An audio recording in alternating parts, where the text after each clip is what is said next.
They call me disabled. I call myself differently abled. There are some incidents that happen in your life. Those incidents break you, deform you, but they mold you into the best version of you. And the same thing happened to me. I was 18 years old when I got married. My father wanted me to get married. And all I said was, if that makes you happy, I'll say yes. And of course, it was never a happy marriage. Just about after 2 years of getting married, I met a car accident. Somehow my husband fell asleep and the car fell in the ditch. He managed to jump out, saved himself. I'm happy for him. But I stayed inside the car and I sustained a lot of injuries. The list is a bit long, don't get scared. The wrist was fractured. Shoulder bone and collarbone were fractured. My whole rib cage got fractured. And because of the rib cage injury, lungs and liver were badly injured. I couldn't breathe. I lost urinary bowel control. That's why I have to wear the bag wherever I go. 3 vertebrae of my backbone were completely crushed. And I got paralyzed for the rest of my life. I finally ended up in a hospital where I stayed for 2.5 months. I underwent multiple surgeries.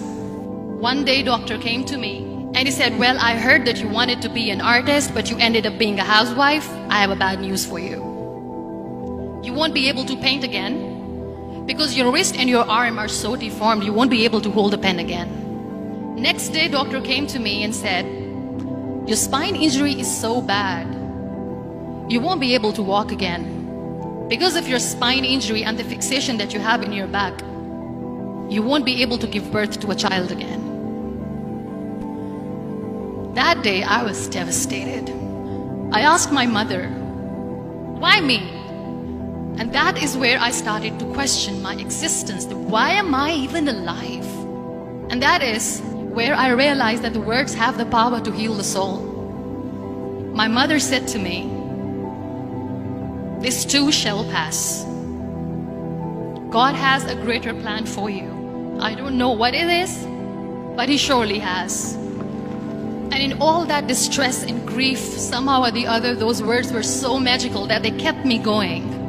One day I asked my brothers, I know I have a deformed hand, but I'm tired of looking at these white walls in the hospital and wearing these white scrubs. I'm getting tired of this. I want to add more colors to my life. I want to do something. Bring me some colors. Bring me some small canvas. I want to paint.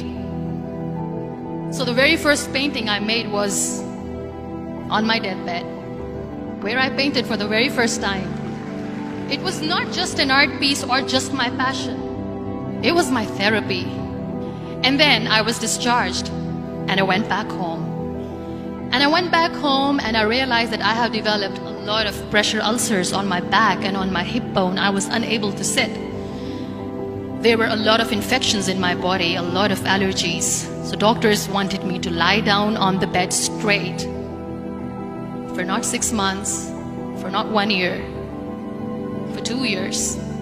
I was bedridden, confined in that one room, looking outside the window, listening to the birds chirping and thinking maybe there will be a time when we'll be going out with the family and enjoying the nature.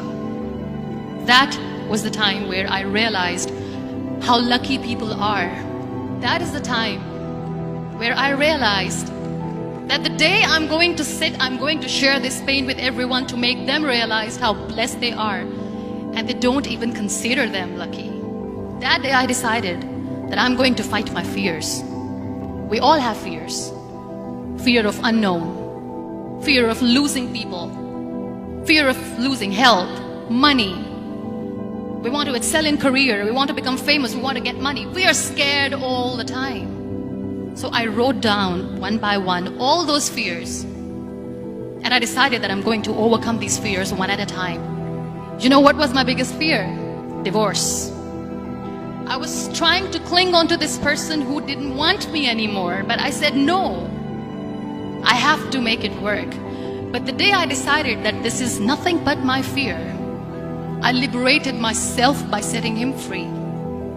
And I made myself emotionally so strong that the day I got the news that he's getting married, I sent him a text that I'm so happy for you and I wish you all the best. And he knows that I pray for him today.